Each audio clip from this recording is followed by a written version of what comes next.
What's up, everybody? This is the Spaceman. You're watching, not Spaceman Reviews. You're watching Prime Directive. That's right. We're not doing politics on this channel. That Spaceman Reviews was taken down. So we're not doing politics anymore on this channel. Strictly pop culture. And from time to time, we're going to review some really cool collectibles. As you notice here in the back, I got a bunch of cool-ass action figures hanging up.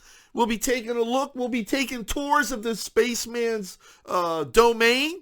You will see, it looks like a hoarder's paradise.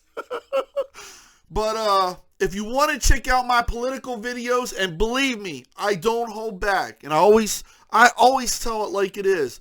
Go over to BitChute on Spaceman Reviews and make sure you subscribe. Make sure you support this channel and subscribe to the Prime Directive.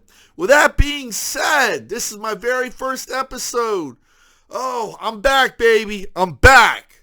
So tell your friends. Tell your family. Well, tell whoever you want. Like, share, subscribe. Leave your comments down below. And, here we go. Oh, boy. Woo! So, it says, IMDb removes negative reviews for Godzilla VS Kong after it was review bombed by dismayed fans of Zack Snyder's version of Justice League. Yeah, so they go through here and basically saying a handful of negative reviews for Godzilla VS Kong after was review bombed by dismayed Snyderverse fans. Godzilla vs. Kong is the fourth film in the legendary series MonsterVerse. Well, yeah, I mean, you had Godzilla, you had Kong Skull Island, you had Godzilla King of Monsters. So this one will be Godzilla vs. Kong. I don't know, I was told that, you know, it does have a Mecha Godzilla in it. And if you saw the early action figure releases at Walmart, it showed Mecha Godzilla. But however, so what they're trying to say and go through the article, because I kind of misunderstood it when I read it, is that the fans are pissed off because after years of demanding the Snyder Cut of Justice League, they finally release it. However, there are no plans for the Snyderverse of the DCEU. And that really sets all fans because the fans love the Justice League Snyder Cut. I saw the Snyder Cut. I wasn't too impressed. But it's also because I didn't care for the Justice League movie. Personally, my opinion, I think there shouldn't be any cut of the Justice League. Not yet. Because, I mean, think about it, people.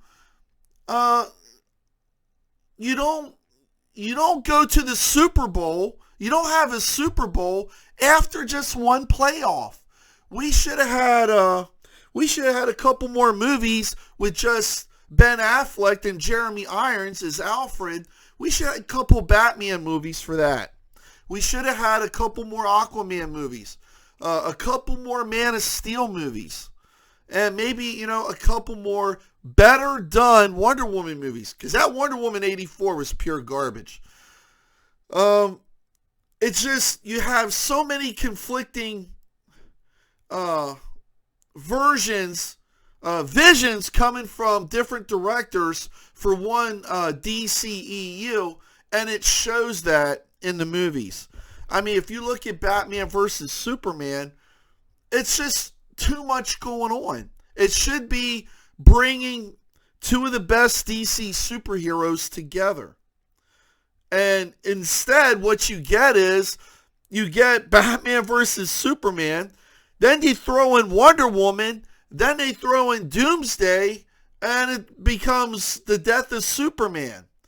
It's just so much going on.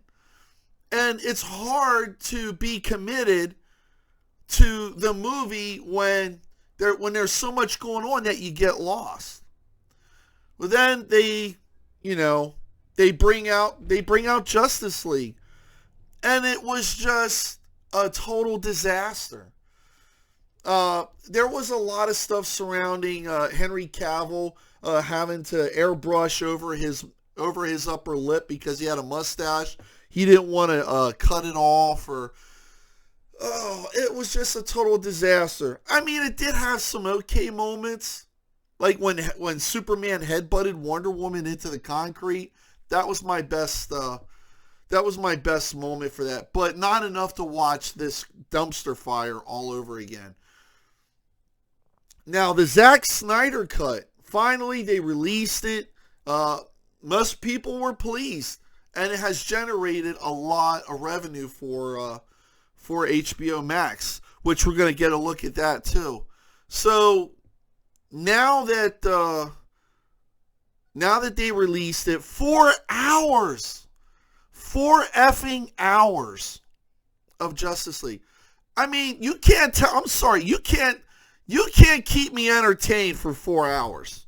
Sorry. Maybe a couple of hot chicks, yes, but a Justice League movie with the same characters in the from the original version of the Justice League, no. Now it does fix quite a bit of stuff. It does give us a dark side, but honestly, it looks like a pregnant manatee with a helmet. It fixes the plot story a little bit with Cyborg. They make the Flash character a little bit more serious. They don't make him more like a ripoff of Peter Parker like they did in the other version. But the bottom line is, it just didn't do it for me, because none of this was ever really planned. And it's just so much chaos. You have so many versions or visions from different directors collaborating into one big dumpster fire for a movie. And then Justice League, the Snyder cut, yes, it was an improvement, but a better improvement would have been to knock it down to like 2 hours. But no version of Justice League should exist. But the main problem here is that people are pissed off because the DCEU is over. And now how much money this thing is making for HBO Max is insane. We'll take a look over here by Yahoo Finance. It says Justice League leads HBO Max to top game in streaming sessions. But I wonder how they're going to handle this, because this made them a lot of money. You know, Warner's wants to scrape this away, but then at the same time, AT&T's like, but this made us a lot of money. You know, and that's what it's about at the end of the day.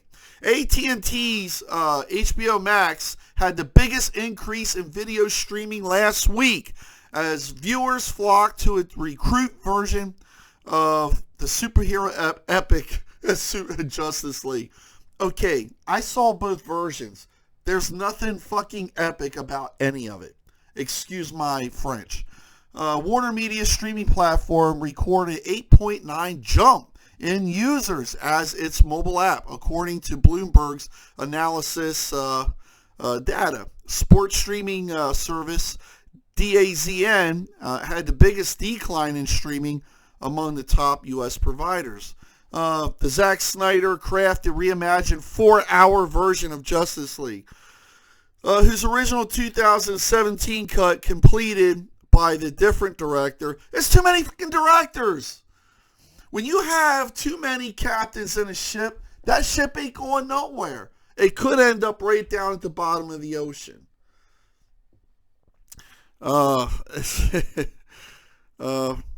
Who's original? Okay. This the original director disappointed some fans. The Snyder Cut premiered March 18th on HBO Max. It says for the week ending March 28, downloads HBO Max app rose 64% for the top increase. Now, from my understanding, also this actually beat out Falcon and Winter Soldier on Disney Plus's streaming service as well. And I find it kind of weird that they kind of launched this right after all of this. So, yeah. I'm going to wrap this up. They should have made a whole crap load of movies to bring these characters together for a Justice League movie. Warner's problem is there's no consistency. They wanted to do a DCEU, but they just didn't want to do the work that Marvel did for their MCU. They wanted to take a shortcut, a very, very short of a shortcut, and now they've pissed off the fans. DC characters are pretty awesome characters. I think, in my opinion, just as good as Marvel superheroes too. But they have to be done right. And there's no consistency with the DCEU. And that hurts it as well. It's not consistent. It's different than what you see on TV. It doesn't meld in with what's going on in the movies. There's too many different directions. None of it comes together. And if none of it comes together, it's hard to stay, I don't know. It's hard to stay into it. So there's a lot of problems. And now you have a bunch of pissed off Zack Snyder fans it seems to be taking it out on pretty much anything Warner's does, or HBO Max. So I guess we'll see what's going on from here. Anyway, people, that's the Prime Directive. Let me know what you think. Like, share, subscribe, and the Spaceman's back. Until next time, for all of you out there, also visit me on BitChute, Spaceman Reviews. But for YouTube, it's the Prime Directive. Be safe out there, and you've just been Prime Directed. Good night.